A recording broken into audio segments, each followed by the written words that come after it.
Topic बात करते हैं alloy. What is a alloy? Alloy जो है वो एक तरह का होमोजीनियस मिक्सचर है, और एलॉय जो है ये मेटल्स को मिक्स करके बनाया जाता है, मेटल्स नॉन मेटल्स को मिक्स करके बनाया जाता है। तो ये एक तरह से ये कह सकते हैं कि यह एक होमोजीनियस मिक्सचर है। किसका होमोजीनियस मिक्सचर है? मेटल्स का, या फिर मेटल या नॉन मेटल्स का। अब इसके बारे में अगर बात करें, इसकी प्रॉपर्टीज़ के बारे में बात करें, तो कह सकते हैं show the properties of its constituents. Alloy जो होते हैं ये अपने कॉन्स्टिट्यूएंट्स की प्रॉपर्टीज़ को शो करते हैं। मीन्स कॉन्स्टिट्यूएंट्स कह सकते हैं या सब्सटेंसेस भी कह सकते हैं कि जिस सब्सटेंस से मिला करके एलॉय बनाए जाते हैं, तो एलॉय उन सब्सटेंस की प्रॉपर्टीज़ को क्या करते हैं? शो करते हैं। अब एग्जांपल से आपको क्लियर हो जाएगा। It has a variable composition. Variable का मतलब क्या होता है कि कोई चीज़ क्या हो, फिक्स ना हो। तो एलॉय जो बनाए जाते हैं, जो उनके कॉन्स्टिट्यूएंट्स होते हैं, उनकी जो अमाउंट होती है वो वेरी कर सकती है। एक्चुअली में वो ऐसा नहीं है कि वो अमाउंट क्या हो, वो फिक्स्ड हो। और अगर अमाउंट फिक्स्ड हो गया तो वो मिक्सचर नहीं हो सकता, क्योंकि आप ऑलरेडी जानते हैं मिक्सचर जो होते हैं उनका बनने का जो उसमें कॉन्स्टिट्यूएंट्स प्रेजेंट होते हैं, कि जिस कॉन्स्टिट्यूएंट्स के हेल्प से मिक्सचर बनाए जाते हैं वो फिक्स रेशियो में नहीं होते हैं। उनका जो कंपोजिशन होता है वो वेरिएबल होता है, वेरी कर सकता है। तो एलॉय जो है वो मिक्सचर है, और अगर इसको बनाने के लिए जो कॉन्स्टिट्यूएंट्स यूज होते हैं, जो सब्सटेंसेज यूज होते हैं, अगर वो फिक्स्ड अमाउंट में यूज हुए तो फिर वो मिक्सचर नहीं हो सकते हैं, वो कंपाउंड हो जाएंगे। ठीक है, तो एलॉय क्या है? मिक्सचर है, लेकिन किस टाइप का मिक्सचर है? आपका होमोजीनियस है। और इसकी प्रॉपर्टीज़ की अगर हम बात करते हैं तो ये अपनी कॉन्स्टिट्यूएंट्स की प्रॉपर्टीज़ को क्या करते हैं? शो करते हैं। अब एग्जांपल्स देख लें। ब्रास एलॉय है। एलॉय है तो ये किस किस मेटल से मिलके बनाया जाता है? कापर है और जिंक है। ठीक है, कापर और जिंक से ये बनाया जाता है। अगर हम ये बात करें तो कापर की अमाउंट देखें तो 80%, जिंक 20%। देखिए ये फिक्स्ड अमाउंट नहीं है, ये वैल्यू वेरी कर सकती है। हो सकता है कि जिंक का जो ये अमाउंट 20% है, ये 20% से 30% भी हो सकता है। 20% ले सकते हैं, या 21% ले सकते हैं, या 22% ले सकते हैं। ये अमाउंट जो है वो वेरी कर सकता है, बट एक नियर अबाउट जो वैल्यू ली गई है कि हाँ, ये बताने के लिए कि ब्रास में किसकी अमाउंट ज़्यादा हो सकती है, तो कापर 80% के होना चाहिए, और जिंक जो होना चाहिए वो 20%। जैसे अब 20% हम कह रहे हैं तो हम एक रेशियो इन दोनों का बता रहे हैं। ठीक है, स्टील की बात करें तो स्टील में देखें तो स्टील जो है हमारा एलॉय है, और बनाया किससे जाता है? कार्बन और आयरन, जिसमें कार्बन का जो अमाउंट है वो 0.05% है। तो ये फिक्स नहीं है, ये वैल्यू क्या हो सकती है? ये वेरी कर सकती है। ठीक है, कि 0.05% नहीं है कार्बन, मतलब ये वैल्यू वेरी कर सकती है। और 99.5 मीन्स कि आयरन उसमें ज़्यादा होना चाहिए, लेकिन बट इतने के अमाउंट के लगभग हमारा क्या होना चाहिए? कार्बन होना चाहिए। ब्रॉन्ज की बात करते हैं। ब्रॉन्ज जो बनाए जाते हैं, ब्रॉन्जी जो बनाए जाते हैं, ये कापर और टिन के हेल्प से बनाए जाते हैं। ये कापर और टिन को मिक्स करके बनाए जाते हैं। दोनों मेटल हैं, जिसमें 90% के लगभग जो होता है कापर होता है, 10% के लगभग जो होती है टिन।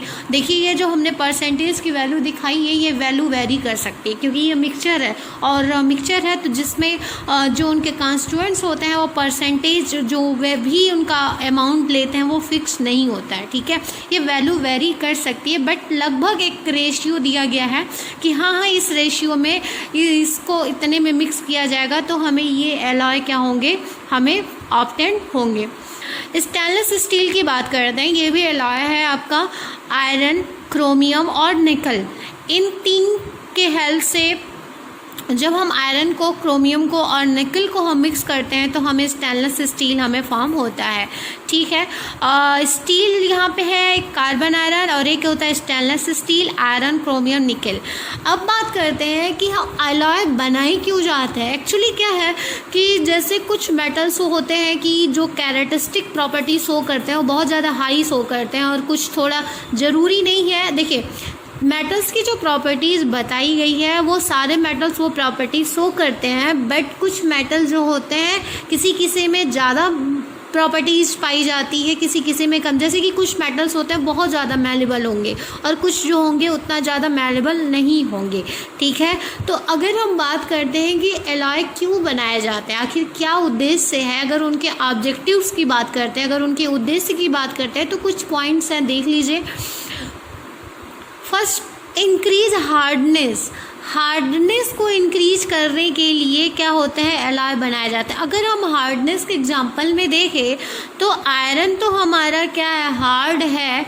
अगर आयरन को हम गर्म कर देते हैं तो ये बहुत ईजिली तरीके से स्ट्रेच हो जाते हैं, इनमें खिंचाव आ जाती है, सॉफ्ट भी हो जाते हैं।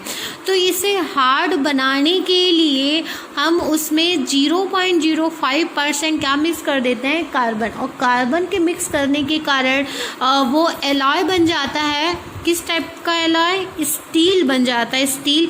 तो वो हार्ड हो जाता है, आपने स्टील देखा ना, ज़्यादा हार्ड होते हैं, तो वो एलॉय है। टू इंक्रीज टेंसाइल स्ट्रेंथ को इंक्रीज करने के लिए ये क्या होते हैं, बनाए जाते हैं। लोअर द मेल्टिंग पॉइंट को लो करने के लिए एलॉय बनाए जाते हैं।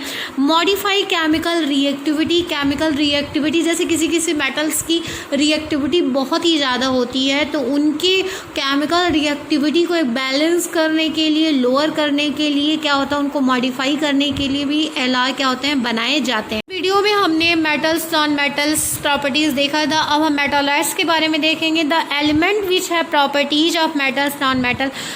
कुछ एलिमेंट्स ऐसे भी होते हैं कि जिनके पास मेटल्स और नॉन मेटल्स की दोनों की कैरेक्टरिस्टिक पाई जाती है। वो कभी कभी मेटल की भी कैरेक्टरिस्टिक्स शो करते हैं, कभी कभी नॉन मेटल।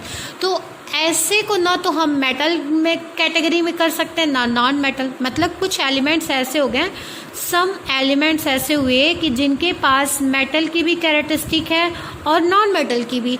तो इनके पास अगर हम इसे मेटल के कैटेगरी में करें तो उसमें नॉन मेटल की भी कैरेक्टरिस्टिक प्रेजेंट है, नॉन मेटल में करें तो उसमें मेटल की भी कैरेक्टरिस्टिक प्रेजेंट है। तो इन्हें अलग रखा गया, तो उन्हें हम मेटालॉइड्स कहते हैं। ऐसे एलिमेंट्स को हम क्या कहते हैं, मेटालॉइड्स। तो what is the metalloids? Metalloids क्या होते हैं, ऐसे एलिमेंट कि जो मेटल्स, नॉन मेटल दोनों की कैरेक्टरिस्टिक को शो करते हैं। द एलिमेंट विच है properties of metals and non metals. For example boron आपका मेटालॉइड्स है, क्योंकि बोरान के पास मेटल और नॉन मेटल दोनों की कैरेक्टरिस्टिक है। सिलिकॉन के पास मेटल और नॉन मेटल दोनों की कैरेक्टरिस्टिक है। जर्मेनियम के पास दोनों की कैरेक्टरिस्टिक है, तो इसलिए वजह से जर्मेनियम, सिलिकॉन ये क्या हो गए, मेटालॉइड्स हो गए। अभी डिफिनीशन छूट गया था नॉन मेटल्स का, यहाँ पे हमने दिया नहीं है कि नॉन मेटल्स का क्या होता है। तो देखिए मेटल का जो डिफिनीशन है, those elements which loss electron form positive ions. तो हम नॉन मेटल के लिए कह सकते हैं कि those element which gain electron form negative ions. ठीक है, ऐसे एलिमेंट्स की जो इलेक्ट्रॉन को गेन करते हैं, एब्जॉर्ब करते हैं, लेते हैं और निगेटिव आयन फॉर्म करते हैं, ऐसे एलिमेंट्स को हम क्या कहते हैं, नॉन मेटल कहते हैं।